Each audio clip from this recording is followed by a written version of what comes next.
dari perkawinan Daus Mini dengan saudara Selvi tidak memperoleh anak. Saya ulangi, tidak memperoleh anak yang dilahirkan oleh Selvi secara ibu biologis. Kalau dibilang itu anak adopsi, sebenarnya se-Depok juga kayaknya tahu deh itu anak adopsi. Anak itu bukan anak. Saya nggak peduli, saya ibunya. Bukan, dia bukan ibu kandung. Saya tahu, tapi saya ngurusin anakku dari bayi, Pak. Saya juga ibunya. Tidak ada putusan pengadilan. Tidak ada putusan pengadilan. Anak kan dari awal sudah dikatakan, ya kan, bahwasanya ini hanya hak asuh, bukan adopsi, hak asuh. Yang mana ini dititipkan, ibarat barang nih HP. Ya kan, tolong dong gue nitip ya ke lu nih. Ya kan otomatis kan teman-teman jaga nih HP. HP aja kalian jaga kok, apalagi nih anak manusia kan gitu. Ya. Saya peringatkan Daus, hati-hati. Hati-hati. Jangan sampai ada niat ataupun tindakan yang menghalangi antara Selvi dengan anaknya. Hati-hati. Saya peringati saja itu. Selvi. Yang pengen banget adopsi anak itu Selvi, setahu aku. Karena waktu itu Daus itu dari segi finansial itu dalam keadaan sedang down. Saya nggak rela jauh dari ibu, dari anak. Apalagi aku ibunya. Kalau saya jujur, nggak mau menahan. Emang keinginan saya juga anak saya pisah dari Daus. Pada dasarnya kita udah sepakat istilahnya berpisah, ya udah berpisah secara baik-baik. Ini ada saksi hidupnya kok. Ya lah, saya nggak mau ngarang-ngarang, udah capek. Kembali ke dirinya ya, mungkin namanya nggak mungkin lah dia ngaku di umum karena penjara nanti penuh kalau ngaku kan gitu. Tangisan Daus ini tangisan sandiwara yang tidak ikhlas. Beda dengan Selvi, tangisan seorang ibu, jeritan seorang ibu yang kangen pada anak. Daus menyimpulkannya seperti itu, gitu loh. Karena nih orang tuanya memberikan hak sepenuhnya ke Daus, gitu loh. Udah bang, gue percaya nama lu aja deh bang. Ini demi Allah ya. Dari keluarganya si Dede ini masih ada orang tuanya. Dari keluarga pihak Dede nih, itu yang udah bang, gue nggak mau yang dari sana katanya. Udah gue maunya malu aja bang. Tuh. Iya. Nah di sini kan berarti kan istilahnya teman-teman yang bisa menilai dan netizen juga bisa melihat kita kan, yang nggak ada adab istilah kasarnya siapa kan gitu ya bang. Iya. Kan gitu. Kalau ngebahas masalah adab ya berarti siapa ya kan. Ini kita lagi preskon secara tertutup ya kan, dan itu di kantor pengacara Bang Icang ya kan. Kok tiba-tiba datang langsung teriak-teriakan seperti itu kan. Bang Ical mau dites DNA, sekarang kebukti tuh malah dia ternyata bukan ibu kandung kayak gitu loh. Jadi kayak ya udah aku tuh iseng aja, cuman kayak balas sambil iseng-iseng kan, emang suka tiktokan kan. Jadi ya sebenarnya refleks aja, nggak sengaja gitu. Tapi maksudnya buat nyindir atau sebenarnya sebagai rangkuman aja? Kalau ada yang tersindir ya mohon maaf gitu. Nih deh, dulu berusaha ngejauhin Ical sama bapaknya, sekarang dia lagi ngerasain dijauhin sama anaknya. Gimana rasanya? Karma katanya gitu. Ini kenapa lagi nih? Dulu dia kan nggak ketemu sama anaknya, katakan semingguan lah ya nggak ketemu anaknya. Itu kan nangisnya udah kayak apaan tahu kan, bleberan. Dia ya. Pas aku tonton gitu, drama lah intinya. Dari situ aku jadi teringat gitu loh, lah dulu aja Ical juga dipisahin sama bapaknya gitu sampai berbulan-bulan nggak bisa ketemu bapaknya. Gimana rasanya gitu. Itu baru nggak ketemu seminggu. Dulu Ical gimana rasanya gitu loh. Jadi sebenarnya masih ada Bu yang mengganjal ya? Aku itu sudah melupakan loh Kak Arus, tapi apa ya namanya? Aku itu memaafkan, hanya saja emang susah untuk melupakan. Iya. Itu kejadian itu masih soalnya menimbulkan luka gitu. Bener. Ya. Oke. Ini ada juga nih, kita lihat kejadiannya kemarin ya pada saat press conference gitu ya, pada saat press conference terus kemudian Selvinya datang tiba-tiba di tengah press conference itu. Itu wartawan pasti senang banget kalau dapat berita seperti itu ya. Cuman diungkit terus gitu, herannya. Oke. Tadi sempat dia bilang mengenai nafkah. Apakah memang orang tua dari Selvi Hana juga menjadi kewajiban dari Daus Mini untuk menafkahi mereka? Begini loh Kak, aku kan tulang punggung dan aku anak sematawayang. Orang tua pasti mengandalkan anaknya gitu. Gimana pun orang tua mau melihat anaknya itu bahagia, Pasti. apalagi berumah tangga gitu. Dan aku nggak kerja kan, hanya ibu rumah tangga. Pasti orang tua mintanya sama siapa kalau bukan sama anaknya? Ya otomatis aku minta sama suami sendiri kan. Ini aku harus kasih orang tuaku sekian.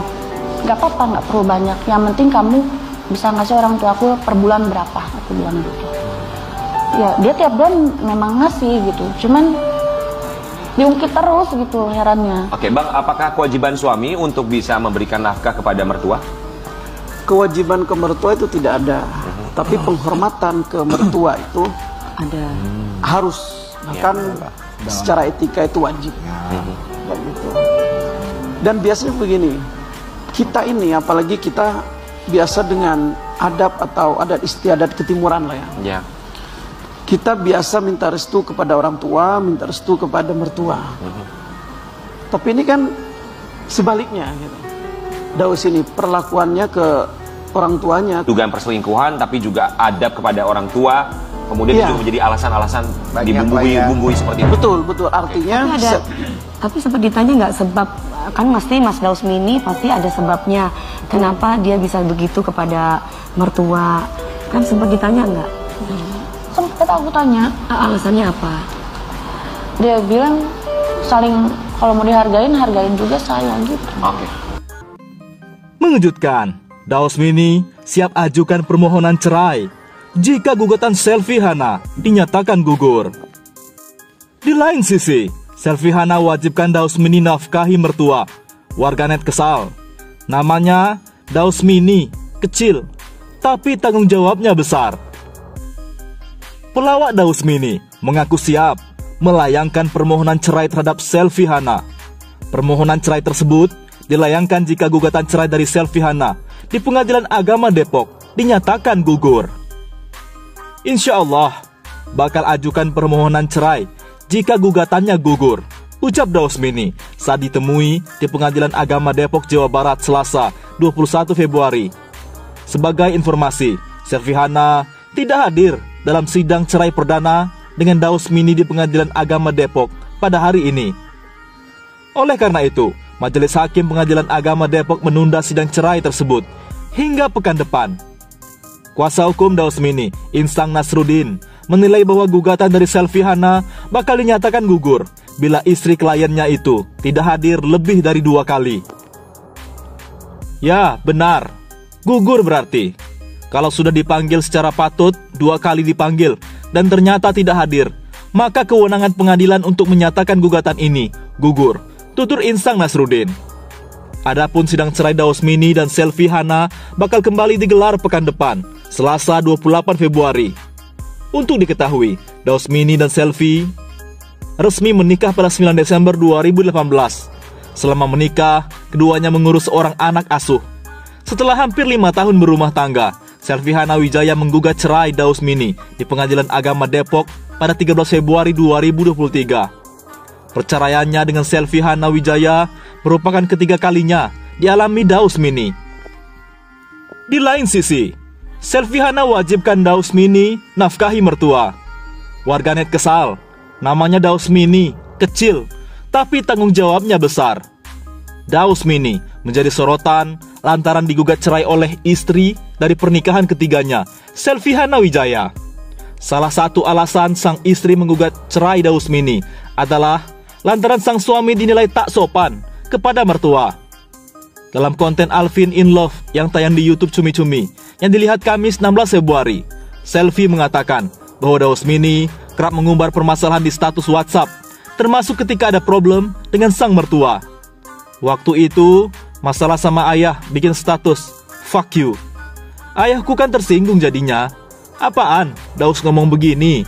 Cerita Selvi yang menikah tahun 2019 dengan Dausmini. Dalam konten yang berbeda, Selvi juga menyayangkan sikap Dausmini yang disebutnya sering mengungkit tindakannya memberikan uang bulanan rutin ke orang tua Selvi. Dia tiap bulan memang ngasih, cuma diungkit terus gitu, herannya. Katanya, dikutip dari akun TikTok Ratu Cantik, Kamis 16 Februari. Menurut Selvi, dirinya memang mewajibkan sang suami menafkahi orang tuanya. Hal ini lantaran Selvi merupakan anak tunggal yang menjadi tulang punggung keluarga. Aku kan tulang punggung, dan aku anak semata wayang. Orang tua pasti mengandalkan anaknya, begitu ya. Gimana pun orang tua mau melihat anaknya itu bahagia, apalagi berumah tangga, kata Selvi. Dan aku kan tidak bekerja, hanya ibu rumah tangga. Pasti orang tuanya mintanya sama siapa kalau bukan sama anaknya, lanjut Selvi. Itu sebabnya Selvi pun meminta Dausmini memberikan uang bulanan untuk istri sekaligus mertuanya. Ya, otomatis aku minta sama suami sendiri kan. Ini aku harus kasih orang tuamu, sekian. Tidak apa-apa. Yang penting kamu bisa ngasih orang tuaku per bulan berapa, kata Selvi menirukan perkataannya kepada Dausmini. Namun pengakuan Selvi ini malah membuat dirinya diserang warganet. Alih-alih mendapat pembelaan, tak sedikit warganet yang menyalahkan Selvi lantaran membebani suami, hal yang bukan menjadi kewajibannya. Suami tidak ada kewajiban untuk menafkahi atau rutin setiap bulan ke mertua, komentar salah satu warganet. Luar biasa ternyata Dausmini, tanggung jawab anak dari istri pertama, istri sekarang dan mertua, kata warganet lainnya. Mbak, Anda lucu, balas warganet. Namanya Dausmini, tapi tanggung jawabnya besar. Keren si Daus, puji warganet kepada Dausmini.